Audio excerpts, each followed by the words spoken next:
Hey everyone, welcome back to another video on my channel, and if you're new here, hey.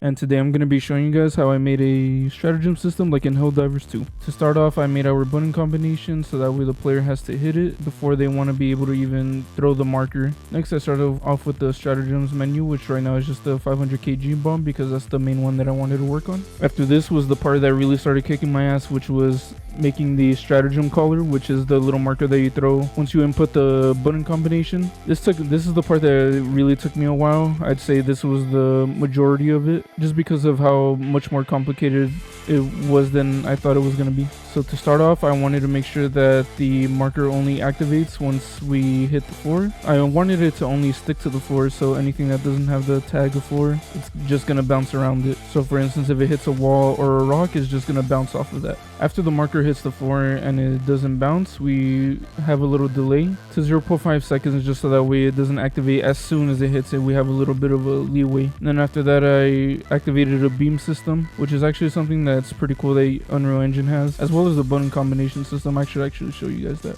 So for the button combination, it's pretty cool. If you want to know how to make one, all it is making an input, or you could just copy one of the ones that Unreal Engine has. Once you're inside your input, you just go down to triggers and set it to from, I want to say it's pressed at first, but you want to set it to combo. After you do that, you go down to the index right here, combo actions, and you just make it whatever you want it to do. So for the 500 kg, it is up, right, down, down, down. And I set them to completed, so that way it'll only say it has been done once the player is done pushing the key, as opposed to triggered, which is just whenever the button is actually being held down. So if I were to leave it at triggered, it would just count it for every frame that the button is held down, as opposed to whenever the button actually goes back up. But yeah, once the 0.5 delay is up, we spawn a beam, we play a sound, and then we set a delay of 5 seconds, just because in Helldivers it does take a while for the stratagem to get there. I know it's usually 8 seconds or 10, but I just wanted to make it to 5 for testing purposes. Once we spawn the actor, we have a little spline, which is something that's really cool that Unreal Engine has. It pretty much makes it so that it has a set path to follow, and it makes it a lot easier to move, a lot less calculations going into it. But we got the starting point of it, we got the end point of it, which is our marker location, and then we want to set our marker hidden in game, set a delay of 8 seconds, just because that's what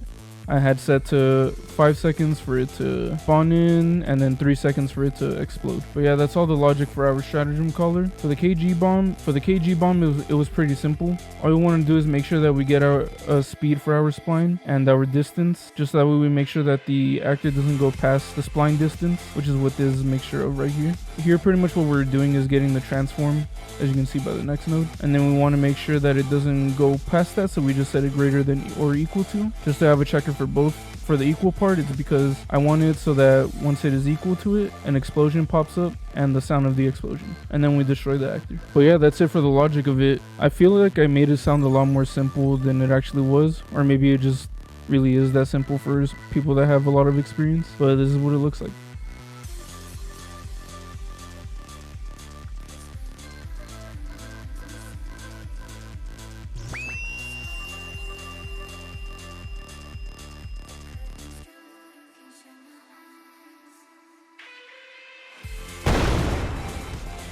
And then if I wanted to add damage to it, all I would do is add a sphere collider or a box collider, depends on what you want to use, and just have it expand to a certain distance once the explosion happens. Or it'd probably make it easier to just have it set to a certain position once it explodes. And then anything that's inside of that collider gets damaged. But yeah, that's pretty much it. This is part 1. I'm gonna keep working on this little project that I got going on. For the next part, I'm gonna be working on turrets, and then after that I'll probably focus on the eagle airstrikes and stuff like that. But yeah, that's pretty much it for this video. Thank you for watching, and bye.